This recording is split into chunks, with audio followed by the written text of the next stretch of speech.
إن الحمد لله نحمده ونستعينه ونستغفره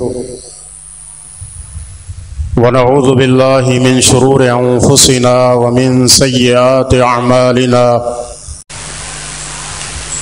من يهده الله فلا مضل له ومن يضلل فلا هادي له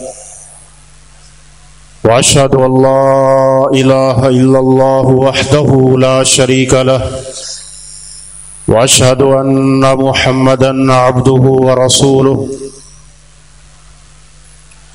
يا أيها الناس اتقوا ربكم الذي خلقكم من نفس واحدة وخلق منها زوجها وبث منهما رجالا كثيرا ونساء واتقوا الله الذي تساءلون به والأرحام إن الله كان عليكم رقيبا يا أيها الذين آمنوا اتقوا الله حق تقاته ولا تموتن إلا وأنتم مسلمون يا أيها الذين آمنوا اتقوا الله وقولوا قولا سديدا يصلح لكم أعمالكم ويغفر لكم ذنوبكم ومن يطع الله ورسوله فقد فاز فوزا عظيما اللهم صل على محمد وعلى آل محمد كما صليت على إبراهيم وعلى آل إبراهيم إنك حميد مجيد اللهم بارك على محمد وعلى آل محمد كما باركت على إبراهيم وعلى آل إبراهيم إنك حميد مجيد أما بعد فإن خير الكلام كتاب الله وأحسن الهدي هدي محمد صلى الله عليه وسلم وشر الأمور محدثاتها فإن كل محدثة بدعة وكل بدعة ضلالة وكل ضلالة في النار أعوذ بالله السميع العليم من الشيطان الرجيم من همزه ونفخه ونفثه بسم الله الرحمن الرحيم قال الله تبارك وتعالى في القرآن المجيد والفرقان الحميد يا أيها الذين آمنوا استجيبوا لله وللرسول إذا دعاكم لما يحييكم واعلموا أن الله يحول بين المرء وقلبه وأنه إليه تحشرون رب اشرح لي صدري ويسر لي أمري واحلل عقدة من لساني يفقهوا قولي